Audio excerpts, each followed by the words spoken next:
Chad Crawford, blues guitar teacher with Palmetto Music Institute here in Greenville, South Carolina, and I'm about to show you some blues you can use. Okay, let's look at an 8-bar form that's often used in the classic rock style, based on 5th chords with alternating 6th intervals. Okay, so any kind of music that you look at, that you're trying to learn, any kind of song that you're trying to learn, you can always break it down into fundamental elements and then build it back up to whatever the finished product is supposed to be. Okay, so let's take a look at this 8-bar classic rock form here, according to the basic elements. So we're going to look at the chords first. So we will be utilizing the key of E, and we're going to use the 1, 4, and 5 chords from the key of E. And this is going to be based basically on 5th chords. So with the 5th chords, you may know them as power chords. Okay, so if you take a typical 5th chord, so I'm in the key of G here on the, I have my index finger on the 6th string on the 3rd fret. So I'm making a power chord here. So I'm going to walk this down 1 fret at a time. And then I finally get down to where my index finger now is going to align with the nut of the guitar. So I no longer need to apply that finger. Okay, so I have a 1-finger power chord here. So I'm just going to use my index finger to make this a little easier to play, and then it also frees up my other fingers here to do some other things. Okay, so this is an E5 chord. Okay.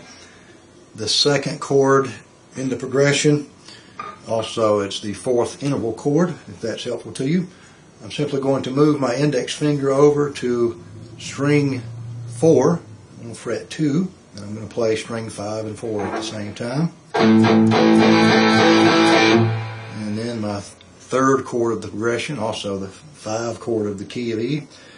This is a B5, so I have my index finger on string 5 fret 2, and I have my ring finger on string 4 fret 4. Okay, so now we have the chords. Now let's talk about the chord embellishments. Okay, so I'm going to make an alternation between the 5th interval. Okay, so for the key of E, the chord of E5, the 5th interval is the B note on string 5 fret 2. So I'm going to alternate between that note and 2 frets down on the same string. I'm going to use my ring finger here on string 5 fret 4, and I'm going to alternate back and forth. Okay.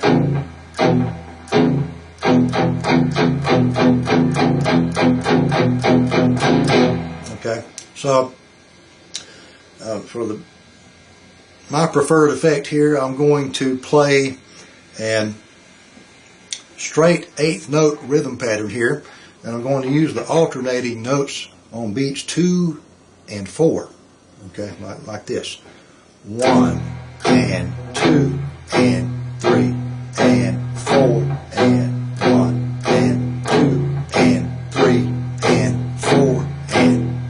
Okay, so each of these 4 count cycles is a measure. So this is an 8-bar form, or 8 measure form. So I'm going to play 2 measures of the E5 with the alternating 6th interval there, and then I'm going to play 2 measures of the A, and then 2 measures of the B. Okay, so I will then conclude with 1 additional measure of E, and then lastly 1 measure of the B. So here's what this will sound like when we put it all together.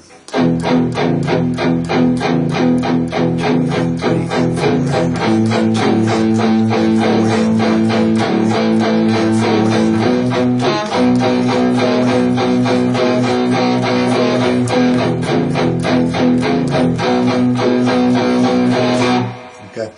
Now, on the B5 chord, this is a pretty strong stretch here, so maybe you're not able to do the B5 chord at your current level of technique development. So if that's the case, you don't have to do this alternating note here on the B5 chord. Okay, you can just play the B5 chord in straight eighth notes with no modifications. 1, 2, 3, and 4.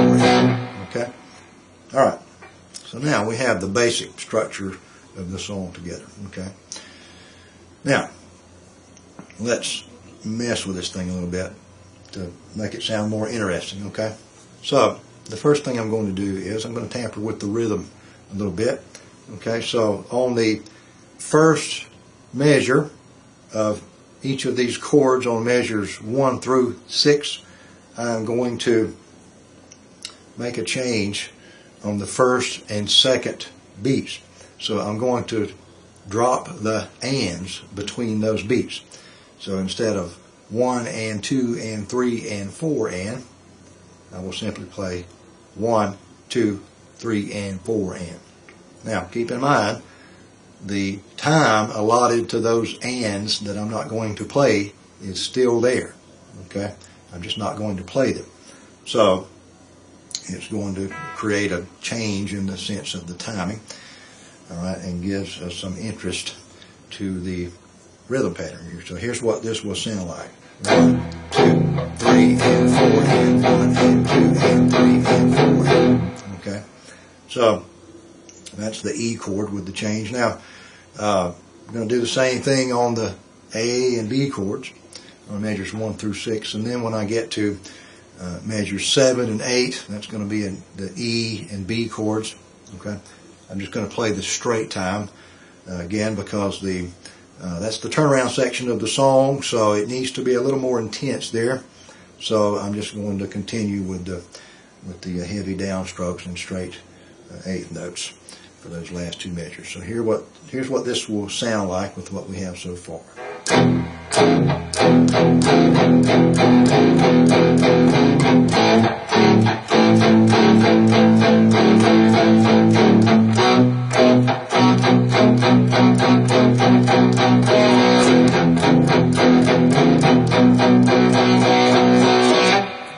Okay.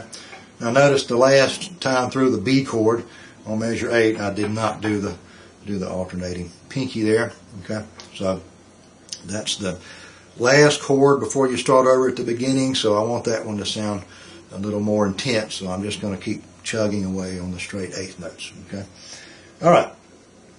Now that we have all that basis together, let's mess around with this thing a little bit with some fills. Okay, all right. So there's any number of fills that you could possibly do here. I'm just going to throw out some ideas, and then you can take this and experiment in different ways with different kind of fills out of your pentatonic scales.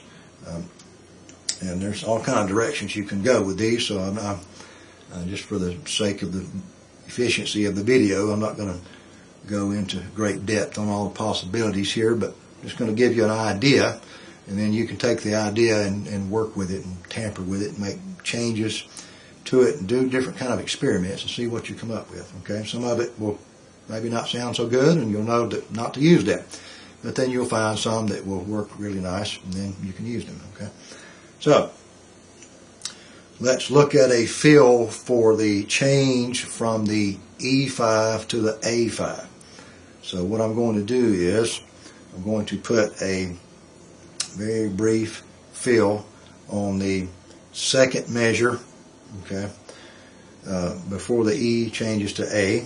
So I'm going to hit the E string, open 6th string, and then I'm going to put my middle finger down on string 6 fret 3, and then I'm going to put my ring finger down on string 6 fret 4.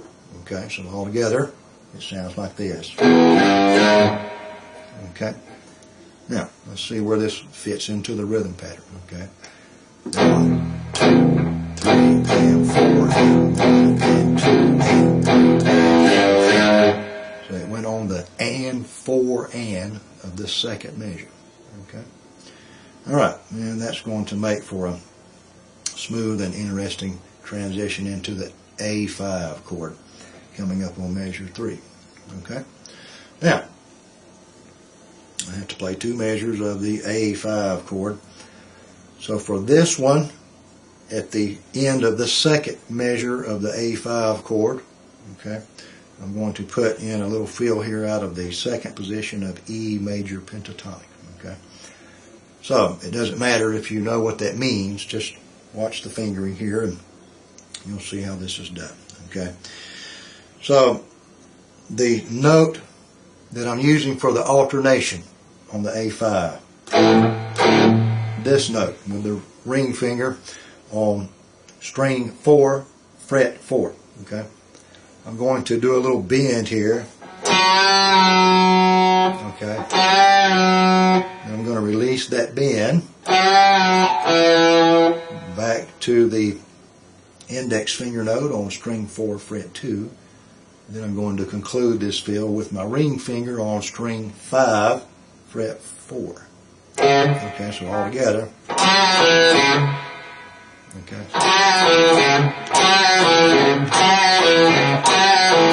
Okay. Now, I'm going to put this fill on beats 3 and 4. Okay. So let's see how this works out in time. All right. 1, 2, 3, and 4, and 1, and 2, and 3, and 4.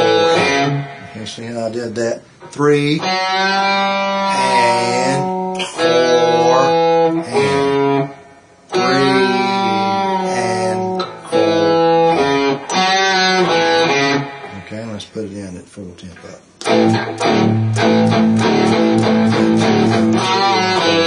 So I kind of make it into 4 notes with the bend. I've got the bend up, 3, bend down, and 4, and. Okay, and then I transition into the B5 chord.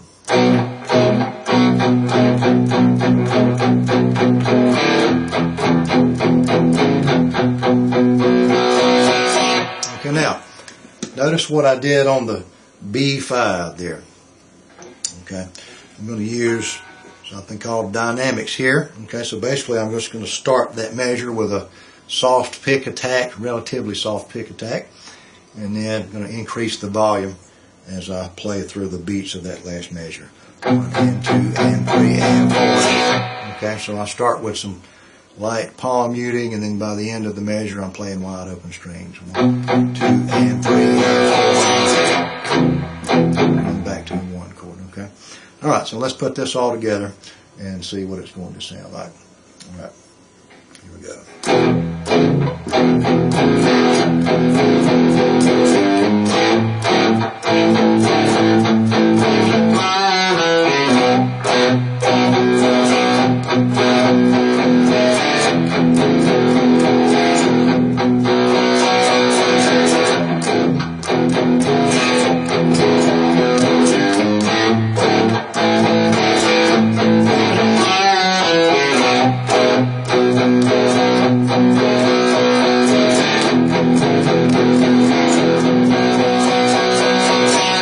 Okay.